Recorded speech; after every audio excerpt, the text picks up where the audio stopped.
Peace to everybody out there today. So I wanted to talk about the importance of order in your spell and ritual work. And when I say order, I do mean the sequence in which you do things in. So I've been practicing magic and learning the spiritual arts for about 24 to 25 years. And over this time, I've learned a lot of lessons. And as someone who does work for people professionally, I can tell you that the order in which you do your spell work and your ritual work will directly impact the level of success and the results that you get from said work.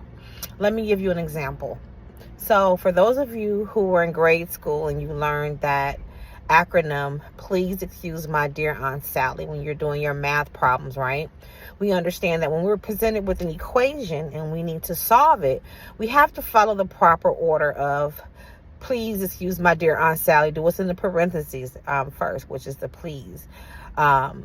Multiply, which is what the M stands for.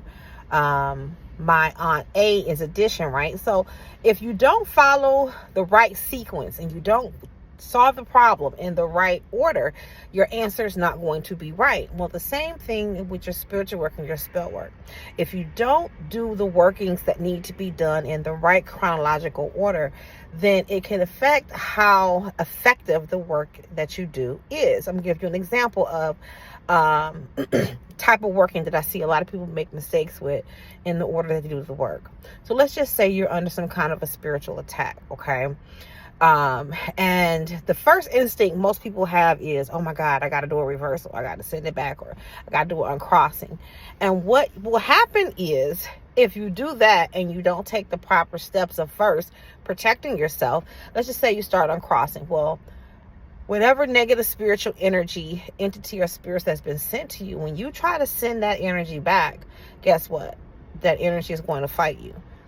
It's not like you do the ritual and then the energy or the entity says, oh, gotta go, Mako. No. The energy fights you. This is why it's important to protect yourself first, because it will mitigate the negative impact that you will feel from this energy or entity resisting being removed or being sent back, right?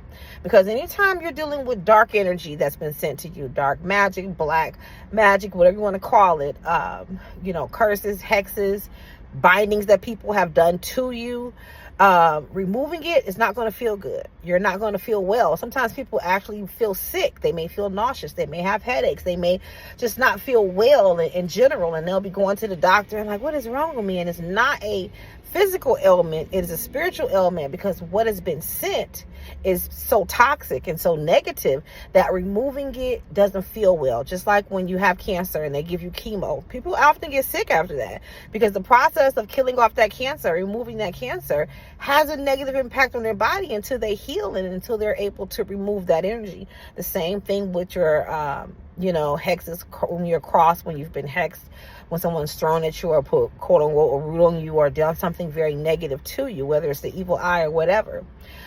So this is the proper order. So if you've been under a spiritual attack, the first thing that you want to do is protection work. Protect yourself as much as you can. Then you can go in and start doing your reversal, do your uncrossing, your hex breaking, whatever type of work it needs to be done. If you've been bound, you can do your unbinding.